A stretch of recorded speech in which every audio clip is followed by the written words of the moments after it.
Ear. Cat. Hammers. Hummus. Hummus? Stop talking like that. This is fun. Hey guys, thanks to the team at Vision Consulting. I'm down at West Ham United women's team and I'm going to be joined by Mackenzie Arnold and a couple special guests to take on the Read My Lips challenge. If you didn't know, Mackenzie Arnold has recently become an ambassador for the Bionics Institute and we're going to be talking about their Giving Day in March. So you've spoken previously about your hearing loss, but in terms of the process, how long did it actually take for you to be like, right, this is real, this is happening, this is it?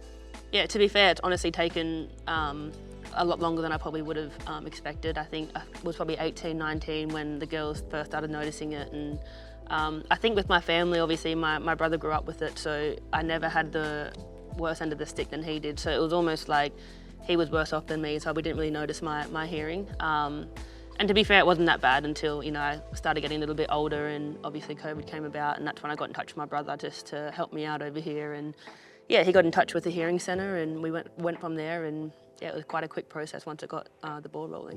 When you first went into the room, was it a bit daunting or was it more of a relief sort of feel? I think I was going to come out and let's just have a little conversation. If you want to get hearing aids, you can. If you don't, blah, blah, blah. But as soon as I came out, she was like, no, it would be very wrong if you didn't get hearing aids. So it wasn't like she didn't give me a choice, but it was almost like very strongly advised. So. Do you feel like your life has changed a lot since you've been wearing the aids? I'm a lot more confident now, I guess, in like group settings and like conversation and stuff like that. I don't really I used to withdraw a little bit, just like when the background noise would get a little bit too loud, and like it was just sort of hard to keep up. So in terms of that, I suppose, but yeah, I mean, life's still, it was normal before and it's normal now, but yeah, it definitely has improved for sure.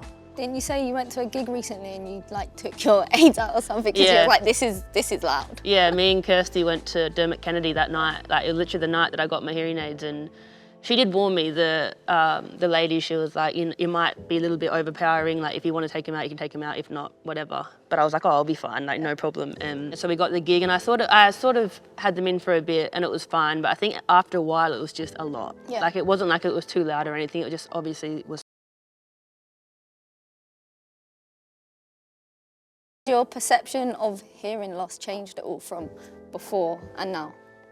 Yeah, yes and no. I feel like because I grew up with my brother who had hearing aids since he was 2 years old, and so it's always been very normal for me to like, he just had them every day and I was just like, I've always been around them, you know, so it wasn't like a new thing in my life. I guess it sort of opened my eyes a lot more to how many people actually do go through this, and it's not just, I just thought my brother was, you know, like a single person. So yeah, it's definitely opened my eyes for sure. You go back to saying realising that it wasn't just you, and your brother. Mm-hmm. I think you can also relate that back to when you put it out on social media, right, which personally I think it's a really big step to do, and you should be incredibly like proud of yourself for doing that and actually taking that leap. The response you got from that, what was that like for you?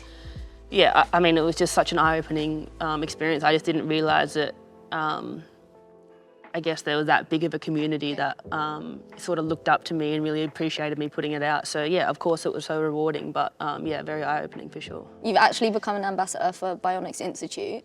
How did this come about? Yeah, I guess it was sort of a conversation that got brought to me late last year after the World Cup. Some conversations back and forth, and they mentioned about you know, coming about the first cochlear implant, and yeah, just all the research behind it and all the ways that they're trying to improve research and getting behind the hearing loss community and everything like that. And I think just obviously, again, having my brother and now me going through it, I just think it was a perfect fit. And yeah, just everything about them I loved, and I just wanted to get behind them, and yeah, that's just where it's brought me to. So just feels like it aligned and made sense. It did. It aligned a lot, and I think they're just doing so much for you know, that community, and I'm just happy to be a part of it. So next up, we've got a little challenge that we've got Minnie and Kirsty getting involved in. Are you looking forward to it? Do you think they're going to be any good at it, and who would you back to win? I mean, to be fair, Kirsty and Minnie have probably learnt the most off me lip reading because they've been around me so much with my hearing loss. So I would expect Kirsty to maybe be a little bit better, but yeah, Minnie might surprise us, you never know. Now it's over to the girls and we'll see how the challenge goes. So Minnie and Kirsty are up first. It is best of 5. Mac, are you ready to go with some words? Let's do it.